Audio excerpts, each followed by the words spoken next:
ছেলে একটা মোবাইল যখন হ্যালো হ্যালো করে, একটু দেখলে চোখ মারে, একটু দেখলে দাঁত হি করে বের করে হাসে। আমি কিন্তু ওই প্রেমের কথা বলছি না, ওটাকে প্রেম বলে না, ওটাকে কোনো প্রীতি বলে না, ওটাকে কোনো ভালোবাসা বলে না, ওটা হচ্ছে কুয়াশা, ওটা কোনো প্রেম নয়। প্রেম কেমন বস্তু, প্রেম কি না, প্রেম যদি করতে হয় যেমন আমার চণ্ডীদাস যখনই প্রেম করেছিল, এমন প্রেম তোমরা করে যাও। এই যে প্রেম যদি করতে হয় এ জগতের মানুষের সাথে নয়, প্রেম যদি করতে হয় আমার রাধা গোবিন্দের সাথে প্রেম করো, তবে তোমার মানব জীবন ধন্য হয়ে যাবে। প্রেম মানে কি, প্রেম শব্দের অর্থ কি, প্রেম কি বস্তু? এ জগতের ছেলে মেয়েরা যারা প্রেম প্রেম করে মরে যাচ্ছে না, এদের কাছে যে যদি বলা হয় বলে প্রেম মানে কি, প্রেম শব্দের অর্থ কি, প্রেম কাকে বলে, প্রেম কত প্রকার, প্রেম কি বস্তু, ধরেন দেখবেন এরা কেউ বলতে পারবে না, অথচ প্রেম প্রেম করে মরে যাচ্ছে এরা। বলছে প্রেম পয় প্রেম রয় রতি শক্তি তযোগ দিলে তন্মান হয়ে যায়, শোনসী প্রেমের যাজন সর্বজন সেই নিগুড় তত্ত্বের কথা, যখনই তুমি সাধন করিবে তখন তোমার হৃদয়টা নেবে শ্বাস, মন বায়ু হবে বশ, নহিবে জীবের পতন, দ্বিজ চণ্ডীদাসে কয় এই প্রেম তো মুখের কথা নয়, আর এই প্রেমে কোনো চাওয়া পাওয়া থাকে না। বলছে এই প্রেমে তো ভালো করে বুঝতে হবে কিন্তু বাবা, বলছে এই প্রেমে কোনো চাওয়া পাওয়া থাকে না, এই এক মরণে দুইজনা মরে। প্রেম হলো অপ্রাকৃত জগতের প্রেম, আমার গৌর গোবিন্দের সঙ্গে প্রেম করো, আমার রাধা গোবিন্দের সাথে প্রেম করো। আর একটা কথা বলি, কিছু মনে করবেন না তো, যদি বলতে বলেন তাহলে আমি বলবো। মায়েরা বলি, বড় দুঃখজনক যে আজকাল জগতের আমাদের সনাতন ধর্মের ছেলে মেয়েরা, আমাদের হিন্দু ধর্মের ছেলে মেয়েরা, আমি অন্য ধর্মের কথা বলবো না, আমি আমার ধর্মের কথা বলবো, এই সনাতন ধর্মের ছেলে মেয়েরা এরা নিজেদের প্রেমের সঙ্গে এরা রাধা গোবিন্দের প্রেমের তুলনা করে। কিন্তু বাবা করে না? সত্য করে বলেন, করে কি না? করে তো। এরা নিজেদের প্রেমের সঙ্গে রাধা গোবিন্দের তুলনা করে, বলে আমরা যে প্রেম করছি রাধা গোবিন্দ সেই, রাধা গোবিন্দ যে প্রেম করছে আমরাও সেই প্রেম করছি। এদের মতো ধার ক্লাস মূর্খ ব্যক্তি জগতে আর কেউ নয়। এই যে বলছে এদের মতো মূর্খ জগতে আর কেউ নয়। কেন? আরে বসাই, রাধা গোবিন্দ প্রেম করছে, বিশ্ববাসী তাদেরকে পূজা করছে, আর আপনি আমি আমরা যে প্রেম করছি বিশ্ববাসী আমাদেরকে ঘৃণা করছে। কেন? বলে ওরা যে প্রেম করছে ওই প্রেমের ভিতরে কোনো ধ্বংস নাই, কিন্তু আমরা যে প্রেম করি আমাদের প্রেমের ভিতরে ধ্বংস আছে। প্রেমের এক কথাই ব্যাখ্যা করলেন, ধ্বংসের শত কারণ আছে তথাপিও ধ্বংস হয় না, তাকে বলে প্রেম। এই মায়েরা বুঝতে পারছেন আমি কি বললাম? ওরে হুকুর মতন মতন কাজ না, জয় রাধে, মন দিয়ে শোনো। বলছে ধ্বংসের শত কারণ আছে তথাপিও ধ্বংস হয় না, তাকে বলে প্রেম। যেমন গুরুর সঙ্গে শিষ্যের প্রেম, ভক্তের সঙ্গে ভগবানের প্রেম, জীবাত্মার সঙ্গে পরমাত্মার প্রেম, জীবাত্মার সঙ্গে পরমাত্মার প্রেম। আর রাধা গোবিন্দের কথা বলছো, আগে তো জানতে হবে রাধাকে আর কৃষ্ণকে আলাদা নাকি? হ্যাঁ, রাধাকে আর কৃষ্ণকে এই তত্ত্ব সম্পর্কে আগে আমাদের জানতে হবে। আমরা অনেকে মনে করি যে রাধা মানে একটা মেয়ে ছেলে। কি গো মায়ের, আপনারা কি মনে করেন? মায়েদের কাছে একটু প্রশ্ন করি, আপনারা কি মনে করেন যে রাধা মানে আমাদের মতন ঘরের বউ, রাধা মানে মেয়ে ছেলে, রাধা মানে দৃশ্যমান রাজনন্দিনী, রাধা মানে আমরা যেমন রান্নাঘরে রান্না করি রাধা রামেও রান্না করেন? হ্যাঁ, এই যে শুনুন, রাধা কোনো মেয়ে ছেলে নয়, রাধা কোনো দৃশ্যমান রাজনন্দিনী নয়, রাধা কারোর ঘরের বউ নয়। বলে কি পুরুষ কি নারী আমরা সবাই রাধা হতে পারি। রাধা কিন্তু কোনোদিন বাবা কারোর গর্ভে জন্মগ্রহণ করে নাই। বলতে পারবেন যে রাধা কারোর গর্ভে জন্মেছে?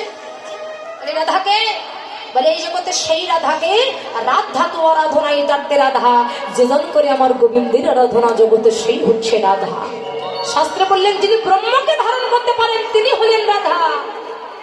ব্রহ্ম হতে নিম্নগামী তারই বলি ধারা, আর নিম্ন হতে ব্রহ্ম উন্মুখীন তারই বলি রাধা। এখন যদি বৃষ্টি আসে উপরের জল নিচের দিকে পড়ে, বুঝে নিতে হবে। তাহলে উপরের জল যদি নিচের দিকে পড়ে তাকে কি বলে? জলের ধারা। আরে নিচে জল যদি উপরে ওঠে তাহলে তাকে কি বলবে? ধারা। উল্টাই দেয় তাহলে কি হয়? রাধা ধারা রাধা, অর্থাৎ যিনি নিম্ন হতে ব্রহ্ম উন্মুখী করতে পেরেছেন এই জগতে, তিনি হলেন রাধা। কৃষ্ণকে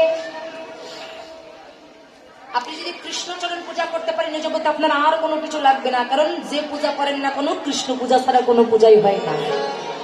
রাধে লক্ষ্মী পূজা করেন, সরস্বতী পূজা করেন, কালী পূজা করেন, গণেশ পূজা করেন, যাই পূজা করেন না কেন, ব্রাহ্মণ হাতে এসে আগে জল দিয়ে বলবে, বলো নমো শ্রী বিষ্ণু, নমো শ্রী বিষ্ণু, নমো শ্রী বিষ্ণু, বলি না প্রথমেই। তাহলে কৃষ্ণকে আপনি যে পূজা করেন না কেন, আপনি যদি এই জগতে একমাত্র কৃষ্ণচরণ পূজা করতে পারেন, আপনার আর কিছু লাগবে না। কেন বললাম? গাছের গোড়ায় যদি জল দেওয়া হয়, আগায় দেওয়ার প্রয়োজন হয় না। গাছের গোড়ায় দিলে শাখা প্রশাখা মূল শাখা সমস্ত জায়গায় সাপ্লাই হয়ে যায়। তেমনি কৃষ্ণের চরণে যদি আপনি প্রণাম করতে পারেন, আপনার আর কোনো কিছু লাগবে না। ওই চরণটা ধরে সকল দেব দেবতার চরণে প্রণামটা পৌঁছায় যায়। কেন জানেন? এই জগতে যত দেবতা আছে সবাই সাধনা করে কৃষ্ণের চরণ পাওয়ার জন্য। এই যে বাবা, মুখে ভাত দিলে অল বডির কাজ হয়। ভাতটা কোথায় দিবেন? মুখে। মুখ দিয়ে তো খেতে হয় নাকি? তাহলে মুখ দিয়ে খেলে আপনার অল বডির কাজ হবে। এবার আপনি যদি মনে করেন যে চোখে একটু কম দেখছি, তরকারি ঝোল আমার চোখের মধ্যে ঢুকাইয়ে দেবো, তাহলে চোখে সর্বনাশ হবে না? যদি মনে মনে চিন্তা করেন কানে একটু কম শুনছি, পুঁইশাকের ডাটা কানের মধ্যে দিয়ে দেবো, তাহলে কানের সর্বনাশ হবে না? তাহলে মুখ বাদ দিয়ে অন্য কোনো জায়গায় দিলে যেমন সর্বনাশটা বেশি হয়, তেমনি কৃষ্ণচরণ বাদ দিয়ে অন্য কোনো কিছু করলে তার সর্বনাশটাই বেশি হয়। কেন? এবার লক্ষ্য করুন, এক কৃষ্ণ নামের মধ্যে সবকিছু আছে। শাস্ত্রে বললেন, এর প্রথম টানেতে ব্রহ্ম বিদ্যমান, দ্বিতীয় টানেতে বিষ্ণু করেন অবস্থান, তৃতীয় টানেতে মহাদেবের বাখানি, কুণ্ডলিকারেতে রাধা বিনোদিনী, আর দাস শক্তি মহামায়া রিকার দুই গান। এই প্রথম অক্ষর হইল ব্যাখ্যান। ইন্দ্রচন্দ্র অরুণ বরুণ স্বর্গমর্ত পাতাল ঘুরিয়াত্রী ভুবন, তারই মতি এক স্নো, এই সবে যোগ মার্গ জানিতে পারিয়া কৃষ্ণ নাম রাখলেন গর্গ মনে ধ্যানেতে যায়।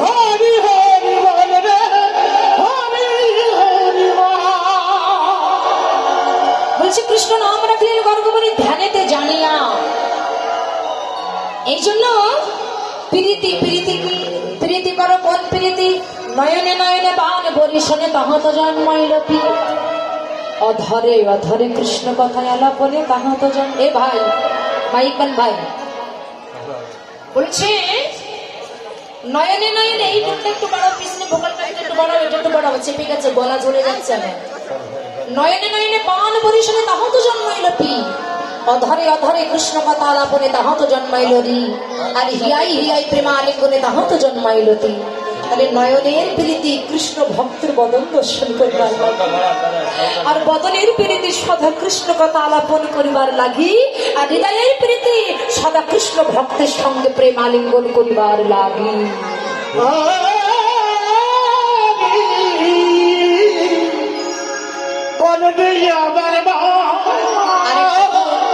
আর 100 টাকা দান করেছেন, ওর জন্য আশীর্বাদ করবেন। এর আগে আরো একটা মা 100 টাকা দান করেছিলেন, আশীর্বাদ করবেন। যে মনস্কামনা দান করেছেন, ঈশ্বর যেন তাদের মনস্কামনা পরিপূর্ণ করে। এই দান যেন আমার ভগবানের শ্রীপাদ পদ্মে পৌঁছায় যায়। এই যে বাবা, আমরা অনেকে আছি, আমরা কীর্তনে যারা আসি, দামি দামি পোশাক পরে আসি, কোট প্যান্ট শু কত কিছু পরে আসি, মনে মনে চিন্তা করি ভিখারির মতো যাদের দেখতে, তাদের সাথে কেন আলিঙ্গন করবো রে বাবা? আমি এত টাকা দামের শার্ট পরেছি, কোট পরেছি। আলিঙ্গন করতে হয়। আলিঙ্গন কেন করবো? কারণটা কি? বলছে আলিঙ্গন কেন করবে জানো? মনে করো একই জায়গায় দুটো পুকুর আছে, একটা পুকুরে তো জল পরিপূর্ণ, আর একটা পুকুর হচ্ছে খালি। এই দুই পুকুরের মাঝখানে একটা রাস্তা আছে, রাস্তার মাঝখান দিয়ে একটা ছিদ্র করে দেওয়া হলো। কিন্তু যে পুকুরেতে জল পরিপূর্ণ হয়ে আছে, ওই পরিপূর্ণ পুকুরের জলটা ছিদ্র দিয়ে খালি পুকুরে যেয়ে মিলিত হবে। কতক্ষণ? বলছে যতক্ষণ দুইটা পুকুরের জল সমানে সমানে না হবে। বাবা, যখন দুইটা পুকুরের জল সমানে সমানে হয়ে যায়, তখন জল আর যাতায়াতে করে না। তেমনি ভক্তের সাথে আলিঙ্গন কেন করবো? বলে আমার ভিতরে যদি ভক্তি একটু কম থাকে, আর এই ভক্তের ভিতরে যদি ভক্তি বেশি থাকে, তাহলে আলিঙ্গনের মাধ্যমে সেটা সমানে সমানে পরিণত হয়ে যায়। এই জন্য বললে আর বসে থেকো না গো, যদি পারো একবার ভক্তের কাছে যাও, এসো ভক্ত আগেবার সঙ্গ করি। এসো ভক্ত একবার সঙ্গ করি, এসো ভক্ত একবার সঙ্গ করি। তোমার তাপিতে পড়া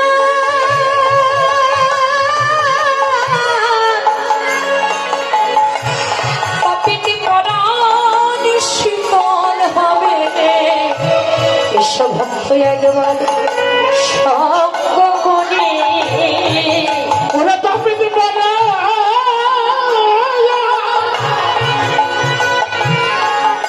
শীতল হবে, এসো ভক্ত একবার সঙ্গ করি। আহার কি ভাগ্যে হয় কি না ভগবান, এসো ভক্ত একবার সঙ্গ করি। ওরে গাড়ি কি ভাগ্যে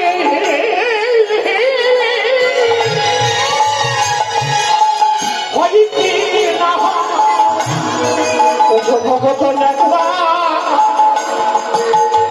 সঙ্গ করি। তোমাদের মানব জন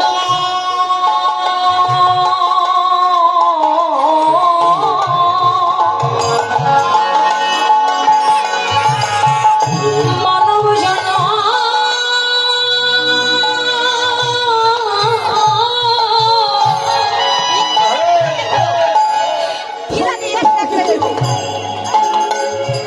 ধন্য হবে, এসো ভক্ত একবার